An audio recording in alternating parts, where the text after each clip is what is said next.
On today's show, Houston Rockets' latest NBA draft reporting and rumors. What is Houston's underlying draft philosophy as they approach this year's NBA draft? Who are their current top choices if they stand pat at pick number 3? As well as what are the potential trade down scenarios being reported? Plus, the Rockets turning down an offer of Brandon Ingram for Alperin Shingon, plus Eric Gordon open to a Rockets reunion. It's all coming up on today's Locked On Rockets. This is Mission Control, Houston. Ignition sequence start. 6, 5, 4, 3, 2, 1.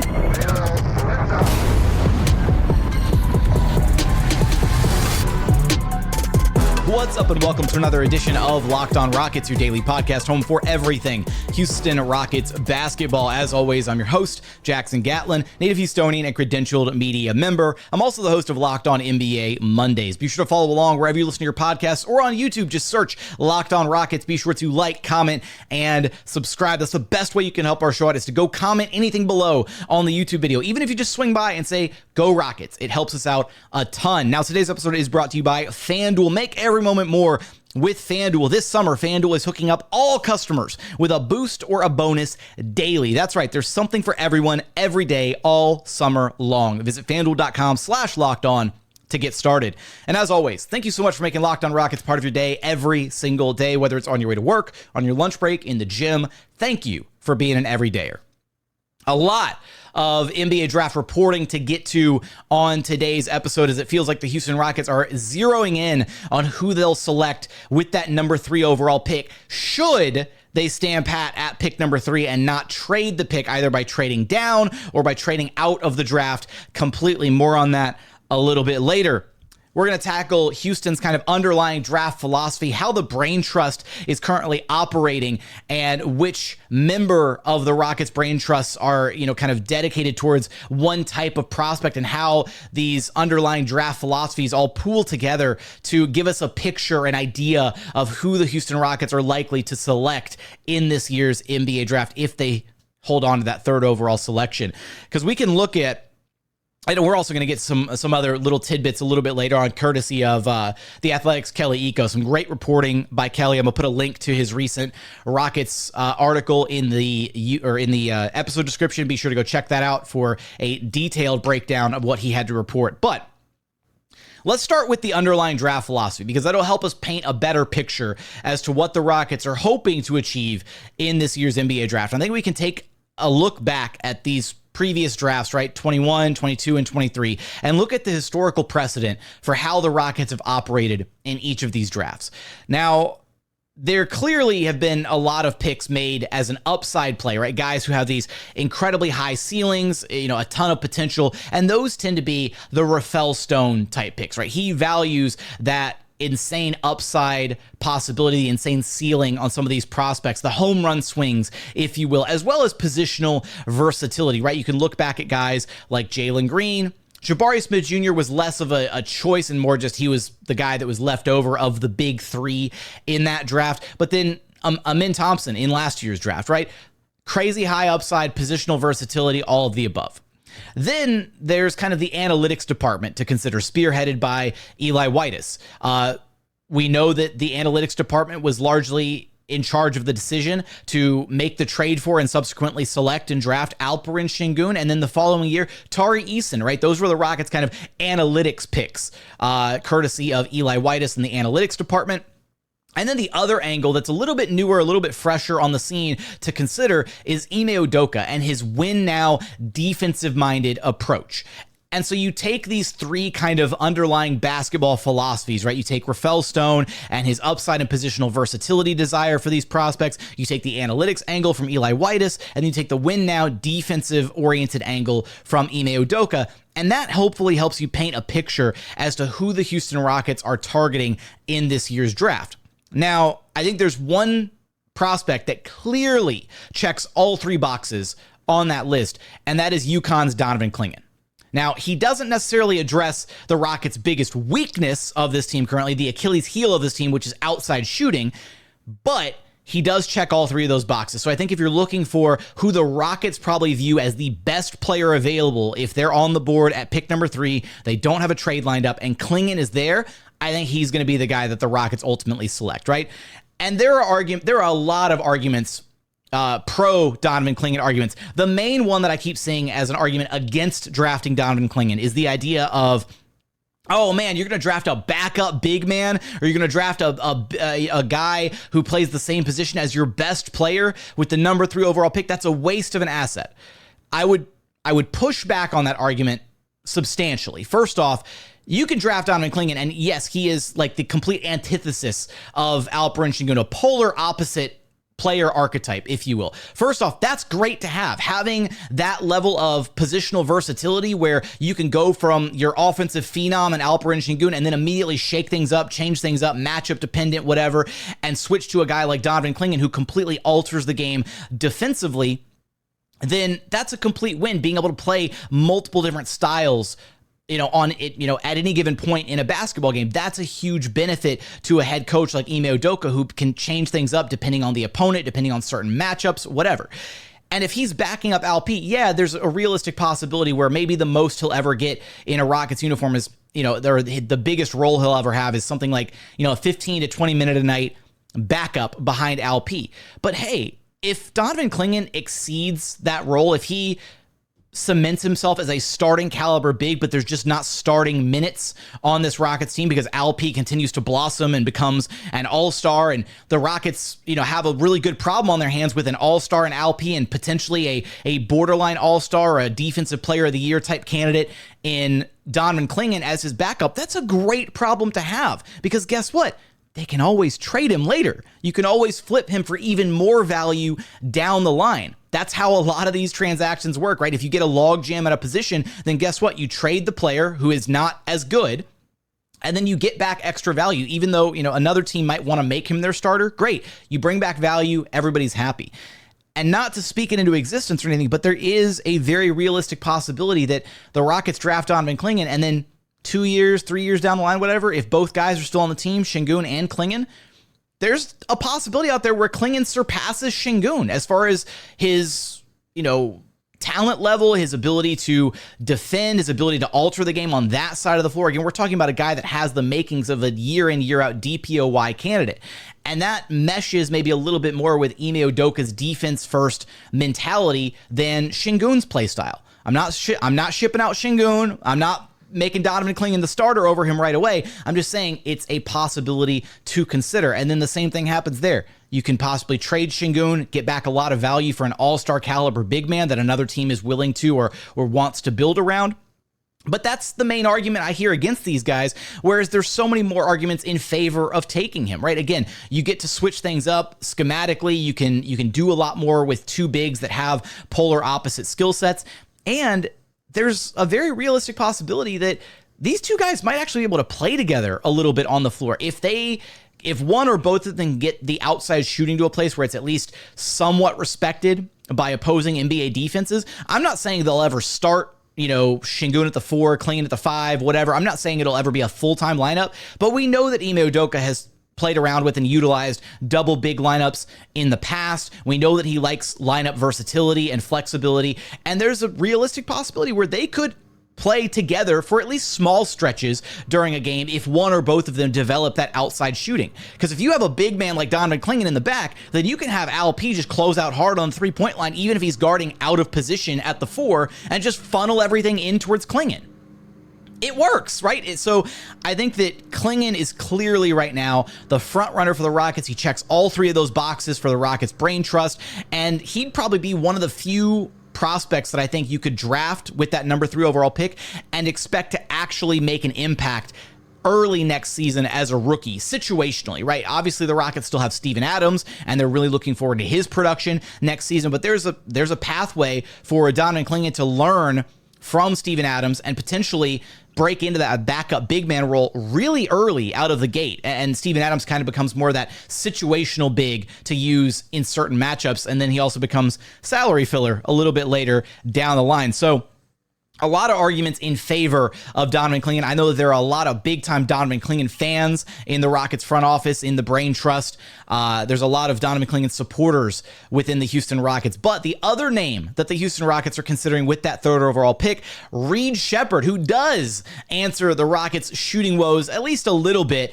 Why Reed is probably a little bit behind Donovan Clingan in the hierarchy of who they'd like to take with that third overall pick, as well as we're going to get into some of the potential trade down scenarios that have been reported surrounding this Rockets team, as well as the other couple little tidbits. Brandon Ingram for Alperin Shingon, kind of a crazy trade that the Rockets turned down, mind you. And then Eric Gordon open to a Houston Rockets reunion. We're going to get there in just one moment. First, today's episode is brought to you by eBay Motors. Passion, drive, and patience. The formula for winning championships is also what keeps your ride or die alive. eBay Motors has everything you need to maintain your vehicle and level it up to peak performance. Superchargers, roof racks, exhaust kits, LED headlights, and more. Whether you're into speed, power, or style, eBay Motors has you covered. With over 122 million parts for your number one ride or die, you'll always find exactly what you're looking for. And with eBay Guaranteed Fit, your part is guaranteed to fit your ride every time or your money back. Because with eBay Motors, you're burning rubber, not cash. With all the parts you need at the prices you want, it's easy to make your car the MVP. Keep your ride or die alive at ebaymotors.com. Eligible items only. Exclusions apply. eBay Guaranteed Fit only available to U.S. customers.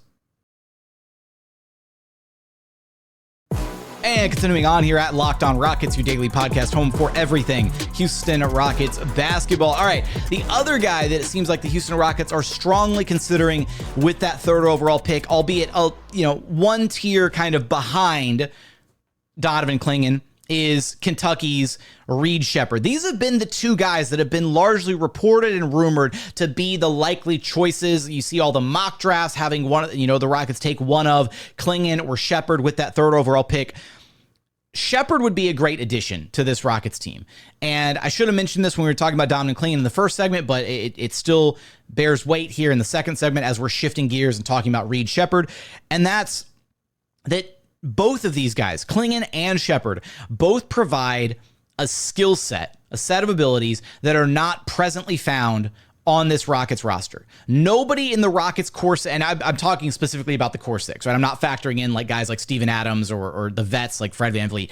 Out of the Rockets' young core six of players, so Jalen, Shingun, Jabari, Tari, Ime, and Cam.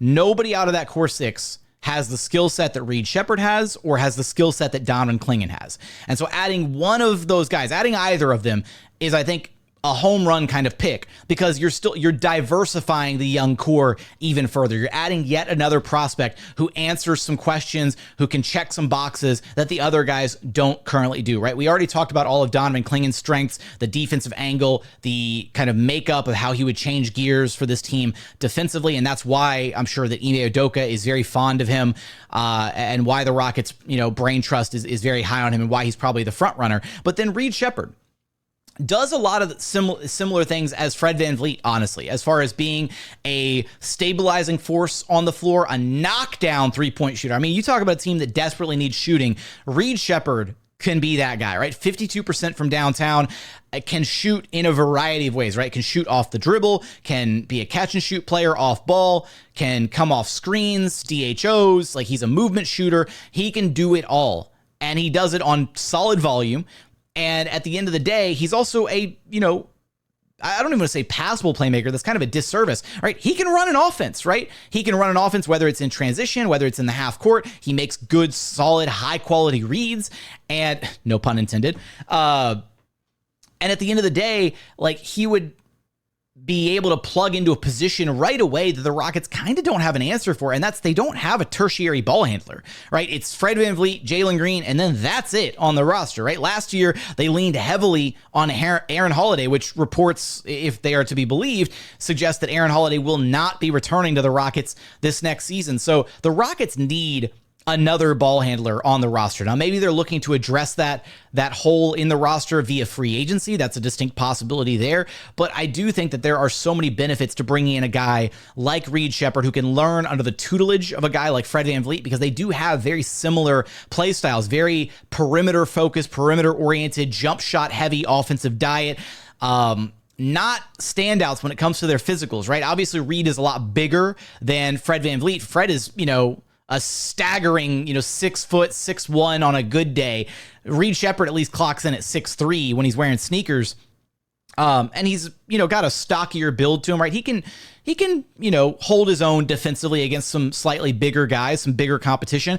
And I do think that you look at a guy like Reed Sheppard, who I think of the Rockets' brain trust, Rafael Stone is likely to be the most down on a guy like Reed Sheppard because he's not a great athlete, right? That's the knock on him. He doesn't have great size, doesn't have great physicals, measurables, all that stuff. And so when you look at the historical precedent, Rafael Stone has always prioritized players that are, 99th percentile athletes, right? And worry about the skills factor later. But I do think Reed Sheppard, both from the defensive perspective, as well as he's the analytics darling in this year's draft, right? I do think Eli Witus and Ime Udoka would be huge Reed Sheppard fans. And so the only guy that would probably be against taking Reed Sheppard or have some reservations about it at the very least would likely be Rafael Stone. So we'll see if the Rockets do ultimately go that route. Maybe Eli Witus and Ime Udoka ultimately win out with that choice at pick number 3 if the Rockets don't do anything. And that's the thing, is this team, my understanding about their desire in this year's draft is they don't want to make that selection at pick number 3. They would much rather trade that pick and trade back into this year's draft to be able to get their hands on a different young prospect and be able to still kind of basically, have your cake and eat it too, right? Be able to get their hands on a different young prospect and either recoup an additional future asset, a future protected first round pick, something of that kind, or, and this would probably be the route that I'm sure that Ime Udoka would prefer, is trading back in the draft, still being able to draft a young prospect to grow and develop and one day take his place in the Rockets rotation, obviously, but then also picking up another win now caliber type player, somebody that can step into the lineup as early as next season and make a difference, be an impact player. Now, I talked about the Rockets' distinct need for a tertiary ball handler. One of the hypotheticals that we discussed in a recent episode was the trade down scenario with the Memphis Grizzlies, right? If the Rockets were to trade back with the Grizzlies, they could target Marcus Smart as the guy that they would get in that trade. Look, Marcus Smart was the starting guard on Ime Udoka's Boston Celtics that made it to the finals a couple years ago. They've got a long relationship of, success with each other. And I do think that that could be a move that we see made on draft night where the Rockets trade back from pick number 3 all the way down to pick 9 for the Memphis Grizzlies. You could include some salary filler like Jae'Sean Tate, Jock, Landale to match contracts with Marcus Smart. And then if you're the Grizzlies, I don't think that's enough. It's probably not enough to just include Marcus Smart. You'd probably also have to include a future first round draft pick with, top 4 protections, top 10 protections, whatever you want to throw on it. Lottery protected if you have to go that far, if you're the Grizzlies. And I think that's a trade that has a ton of value if you're the Rockets and kind of checks all those boxes, right? It gives the front office a little bit more ammunition for further down the line. It gives Ime Udoka another player to add into the rotation right now, this very next season. Now, Marcus Smart is a bit of a streaky shooter. Look, he's hit him when it counts in the playoffs before, but he is not the type of guy that's going to address the Rockets' shooting woes. So then you'd have to figure out what you're going to do, either with that 9th overall pick, taking a guy like Tennessee's Dalton Connect to maybe address some of the shooting concerns. You would have to figure out a way to address some of the shooting concerns in free agency. And I've echoed this sentiment before, but it bears repeating. The Rockets' biggest hurdle to these shooting concerns that they had this past season, their Achilles heel, if you will, they're going to need internal growth and development, right? Guys are just going to have to become better shooters across the board. Jalen Green, Alperin Shingon, Jabari did get to become a much better shooter this past season, so I won't put him under the microscope, but even, Amin Thompson has to work on his outside shooting, right? Once those guys become better, more consistent outside shooters, the offense will flow a lot more smoothly than it did this past season because they had a really good offense and they generated some high quality shots last year. I just couldn't knock anything down. Now, some of the other teams that have been reported to have interest in trading up to that 3rd overall selection, the Charlotte Hornets have been rumored to have some interest, the Portland Trailblazers as well. And I'm also hearing that the San Antonio Spurs have inquired to the Rockets about swapping pick 8 for pick 3.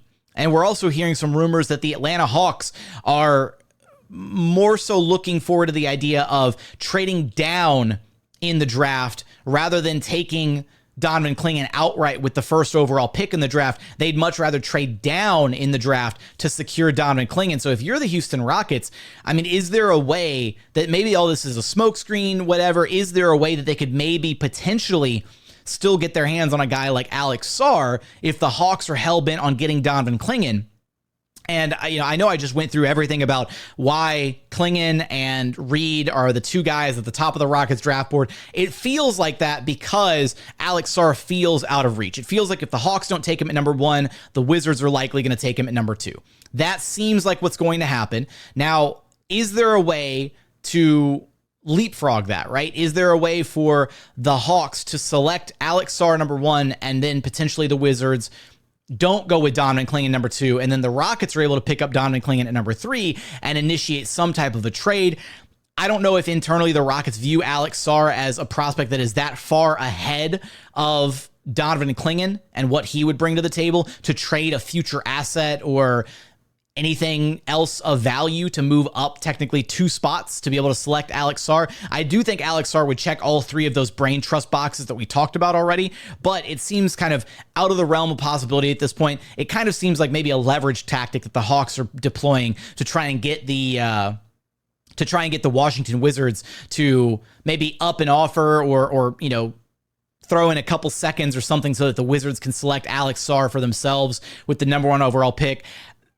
A lot to be determined on what's going to happen with those first 2 selections. But if Donovan Clingan is on the board, if Donovan Clingan and Reed Sheppard are both on the board when the Rockets are supposed to make their 3rd overall selection, I think they're ultimately going to go Donovan Clingan. I think that's the choice that makes the most sense for this team, for the direction that they're headed, and for what we know about their underlying draft philosophy with the brain trust of general manager Rafael Stone, assistant GM Eli Witus, and head coach Ime Udoka. So with all that, want to get into some of the other little tidbits from Eco's article, the Brandon Ingram speculation, or not even speculation, the report that Brandon Ingram was offered for Alperin Shingon and the Rockets turned it down, as well as Eric Gordon being open to a Rockets reunion. We're going to get there in just one moment.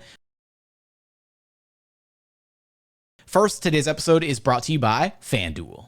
Look, I love sports. I love them so much. I never really want them to stop. But as you got the playoffs winding down and you get fewer and fewer games and the sports just aren't sportsing the way you want them to. Look, FanDuel lets you keep the sports going whenever you want. All you have to do is open the app and dream up bets anytime you're in the mood. And this summer, FanDuel is hooking up all customers with a boost or a bonus daily. That's right. There's something for everyone every day, all summer long. Right now, you can head over to FanDuel.com to take a look at the outright betting favorites to go number 1 overall in this year's NBA draft. Zachary Risache, still the favorite at minus 240 to go number 1. Donovan Clingan, though, moving up the draft board plus 300 to go number 1 overall now. And then Alex Sarr in 3rd place at plus 430. So for all those odds and so much more, head over to FanDuel.com/lockedon to make the most out of your summer. FanDuel, official sports betting partner of the NBA. And final segment here at Locked On Rockets, your daily podcast, home for everything Houston Rockets basketball. All right, so there have been, a lot of rumors, a lot of speculation about this Rockets team and this Rockets front office, namely trying to go, quote unquote, star hunting, right? And the issue is always trying to figure out what type of star is worth cashing in on. And we've discussed this when we look at names like Donovan Mitchell. We've discussed this when we look at kind of fringe star level players, guys like Mikal Bridges, who are not quite true blue all-stars, but, really, really solid, great complementary pieces. And the argument always comes down to how much value is too much value to give up for one of these names. Now, in Kelly's article, he did report that Brandon Ingram was apparently offered to the Houston Rockets in a trade hypothetical or in a trade scenario, and the Rockets turned it down. This was a Brandon Ingram for Alperin Shingon swap that was mentioned, and the Rockets had no interest per team sources. First off, I love that because Brandon Ingram is he's not quite that tier 1 star. He's like that secondary star. And clearly one of the reasons that the Pelicans are shopping him is they don't want to extend him. They don't want to give him a new contract where they're paying him north of $50 million a year. He's just not that good of a player. That's how you get, that's how you box yourself into a corner, I should say, if you're the Pelicans. If you wind up paying a guy like who's a secondary star like Brandon Ingram, $50+ million a year, he's just not worthy of that contract, I feel like. And there's also clearly like clashing styles, the fact that he just refuses to shoot outside shots, won't expand his range up to the 3-point line to better complement Zion Williamson. Yeah, they're kind of, caught between a rock and a hard place, and they've got to try and deal Brandon Ingram for value now. But the team whatever team ultimately winds up, trading for Ingram, if a team is out there willing to accept a trade, they're going to have to face the harsh reality of, is Brandon Ingram worthy of that contract extension down the line? And I just don't think he's that high quality of a player, unfortunately. Like, he's very, very good, but he's I don't know, like a poor man's Kevin Durant. Like, I don't even know how to like, really categorize his game and what he brings to the table. But I will say right now, in a vacuum, I do think Sengun is a better player than Brandon Ingram. I'm glad that the Rockets passed up on that deal, because that would have been a deal that would have sent Rockets fans spiraling, trading a young blossoming star for a guy like Brandon Ingram, who is set for a massive payday and is not good enough to be your tier 1 star. Now, if the Rockets were entertaining trades for tier 1 guys like, I don't know, like a Joel Embiid or a Luka Doncic or whatever, then yeah, you start floating the big gun names that the Rockets have, right? You start including potentially Alperin Shingon in some of those trade hypotheticals, those discussions. But as it stands, I'm really glad that the Rockets understand, hey, Sengun is untouchable for anything less than a true blue tier 1 guy, right? You could maybe make an argument that if the Cavs called up the Rockets about a Donovan Mitchell trade and they were inquiring about Alperin Shingun, they would at least have to do their due diligence and listen to the offer before just hanging up the phone and saying no. But it seems like the way that this Brandon Ingram offer came about was the Pelicans desperately blowing up every phone that they can get their hands on, contacting all 29 other teams saying, hey, this is your best guy. We'll give you Brandon Ingram for this guy. And I'm sure that they're getting a lot of no's in that process. So I think it also speaks to how the Rockets value Alperin Shingun, right? Again, if Brandon Ingram is at a minimum like a very great secondary star, right? He's good enough to be your number 2 option on a contending team. You got to find the right makeup for him. Again, he doesn't complement Zion Williamson, and that's why there's the fit issue with the Pelicans. But not to go too far off the beaten trail.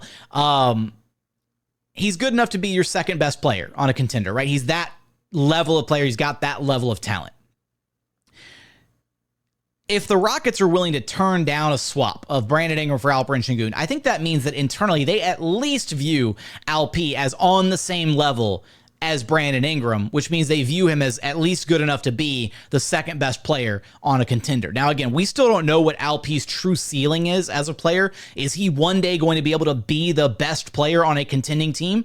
Quite possibly. He's got the skill set to do it. He's just got to continue to grow and get better with each passing season. We saw him take a massive year 3 leap this past season. He could take an even bigger leap this next year, right? Rehabbing the injury, obviously coming back better and stronger, working on the outside shot, all these different things. He's still got so much room to improve his game.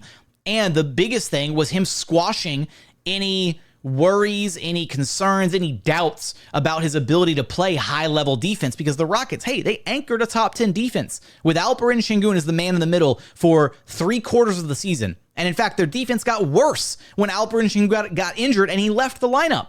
So that should squash any worries, any concerns, any fears of, oh, Shingun isn't going to be able to defend at the highest level and you can't win with Alp as your big man in the middle and you need a legitimate big, or you need a different, more defensively versatile big man. No, screw all that. Alp has proven all the doubters wrong. And I really hope that this is the first domino in a set of dominoes, or the first, I don't know, the first needle in the haystack. Wow, I'm terrible with analogies today. Just ignore me. Anyways, I hope this is the first sign that the Rockets front office is truly buying into Shingun and his future with this team, right? And I don't want, going back to what I said in segment 1, if the Rockets do draft Donovan Clingan, I don't want people panicking or freaking out or thinking, oh my God, this means the Rockets are trying to trade Shingun, or they don't believe in his long-term future potential, or they're not bought into his talent level yet. Pardon me. None of that, right?